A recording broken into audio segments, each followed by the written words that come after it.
We have a very special Stupid for Movies interview today with director Dan Ireland. You probably know his name from such movies as The Whole Wide World, Mrs. Palfrey at the Claremont. This is the man who basically discovered Renee Zellweger, and he has discovered another amazing actress in his latest film, Jolene, which is based on an E.L. Doctorow short story.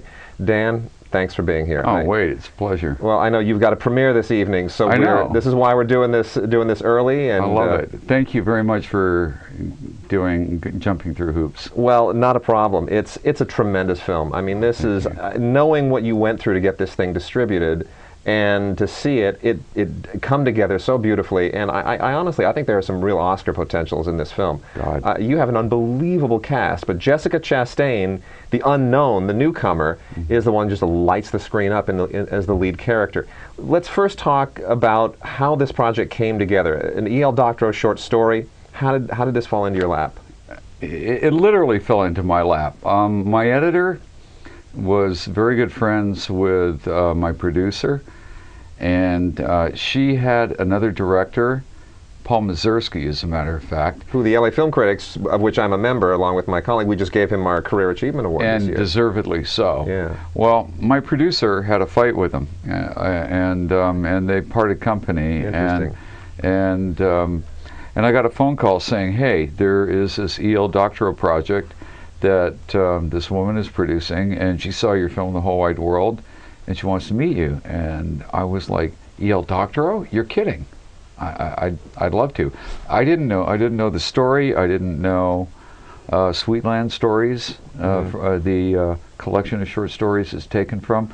So I went for dinner with her, and she called me the next morning at 8 o'clock and said, are you in or are you out? And I was like, I haven't even read it yet. We just had dinner.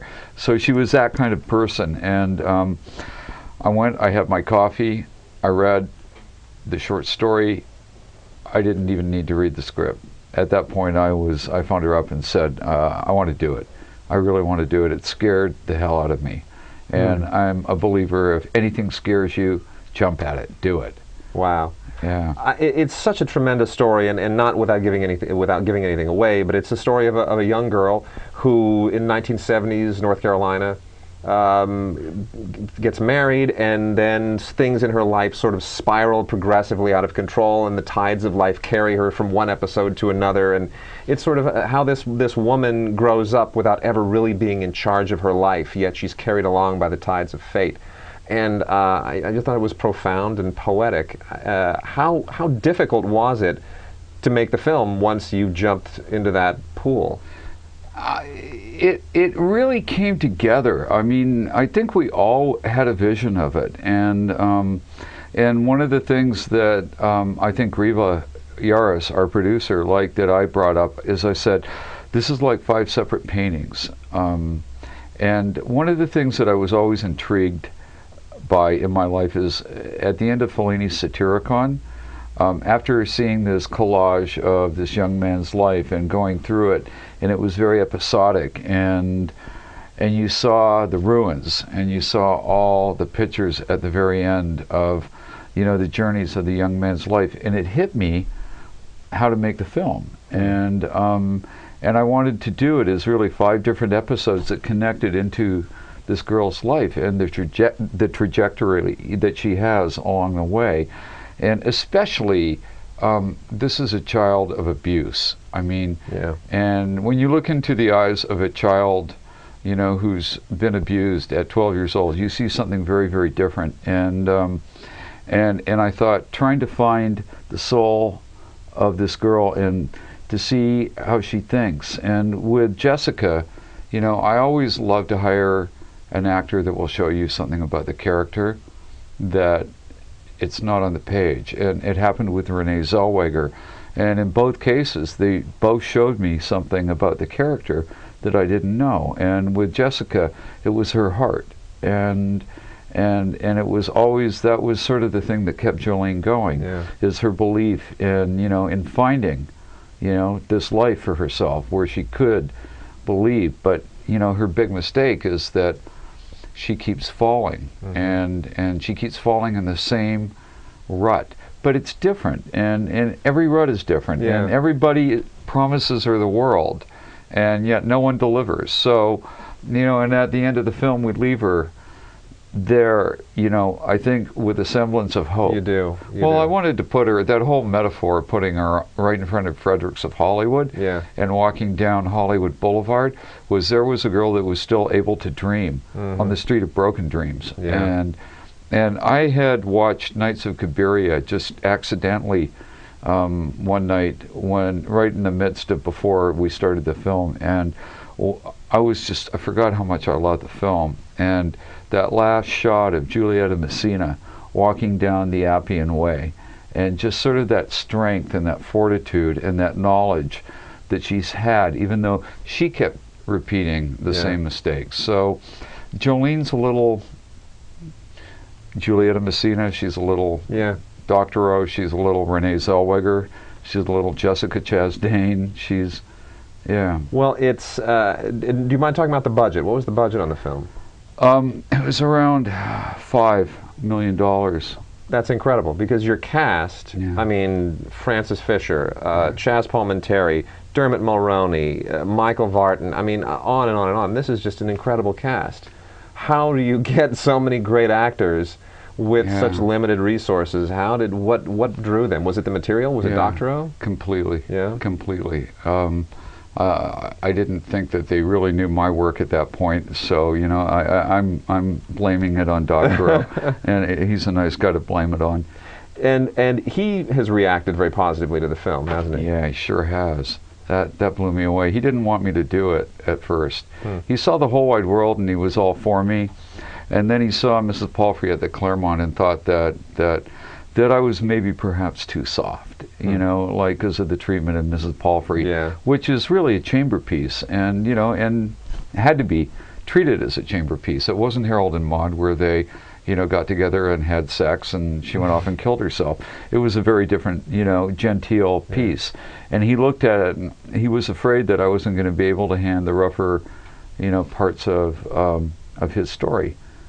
And after a half an hour conversation at 6 o'clock in the morning, when I was in Seattle promoting Mrs. Palfrey at the Claremont, and I had to call him up, he changed his mind, and lucky for me.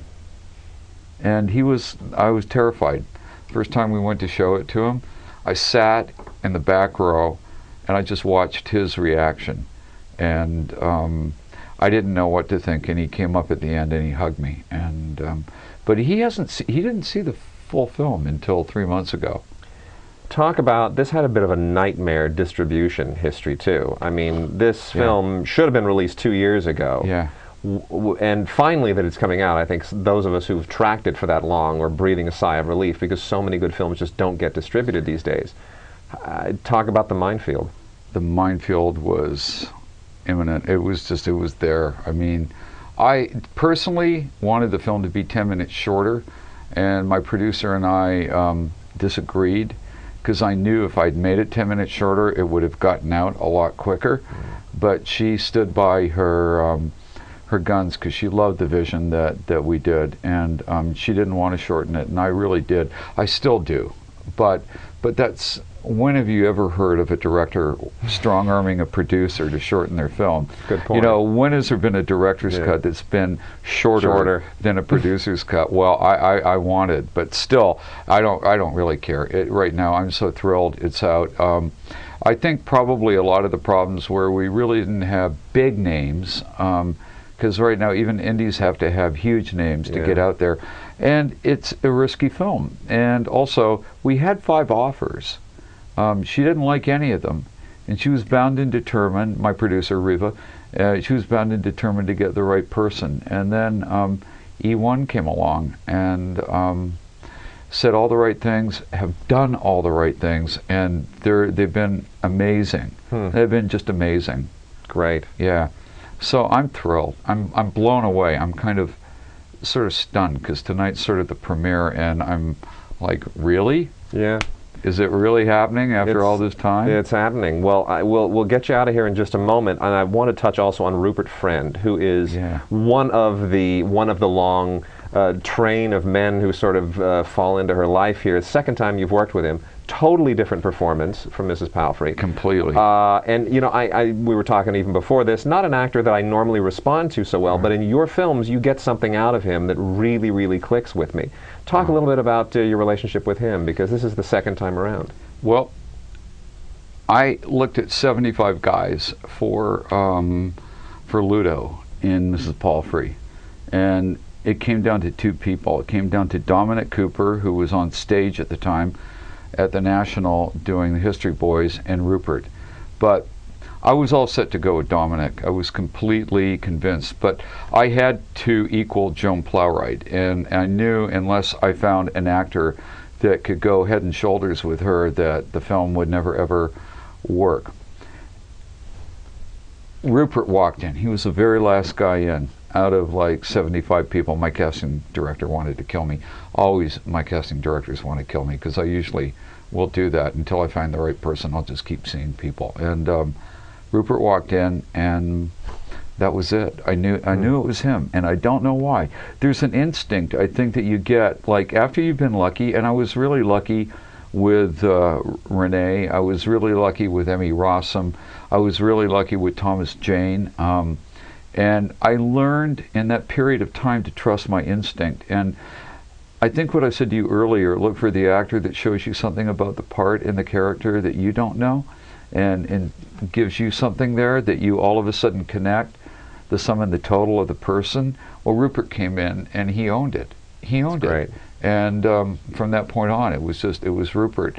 And even though his role in Mrs. Palfrey was, you know, much more gentle and soulful, I knew he could do this guy. Yeah. And I knew he wanted to do this guy. I knew he wanted to be dark. But hey, how about Michael Vartan? Amazing. From like, you really know, amazing. Monster-in-Law, and what was the Drew Barrymore film he did? Never Been Kissed, I think. And he was also in The Pallbearer, which a friend of mine directed. So yeah. Oh yeah. Well, he came into me and he said, "I don't want to be the romantic comedy guy anymore. I'll do anything to play this guy." And I saw such commitment and passion in him that I wanted to go with him. It's a tough part. That's a tough part too. It's almost impossible. Yeah. And he's so perfect. He has to be pious and violent and believable in both. And charming and charming. A jerk. Yeah. And then, you know what? But you can't resist him. You can't. And he's overpowering. And she can't either. Well, you know, and he plays it so perfectly, and his turn is so magnificent. Yeah. It's a tough scene to watch. And Frances Fisher, I mean, had never done anything like that. It was really, I think the actors really came to it, and I'm just sort of thinking about your question before, why they did it. I don't think they'd ever done roles quite like that before, and I wanted to go with them. I mean, working on a film, it's the greatest fun of working with an actor is your collaboration. Well, you did a great job. Thank you. We'll let you get out of here to your premiere. Dan Ireland, thank you so much for taking time for our show. Thank you. It's Jolene is the film. It is based on a short story by E.L. Doctorow, and it is a tremendous film, and it has had a long, tumultuous path coming to theaters. But for all of our fans and all of our viewers, please go out, find this film, find Jolene. You will not be disappointed. And honestly, you know, there's always Oscar buzz around the little films. I think it's, you know, I really, really feel like Jessica Chastain has a real dark horse chance. You know, she's done 9 films since my film. There you go. My film got her into Tree of Life, and like the rest Renee again. Of it. Yeah. You find them. You have a knack for it. Well, thanks, Dan. Thanks, Wade. And there we go. We're going to let him go to his premiere. Thank you. We'll see you again at Stupid for Movies.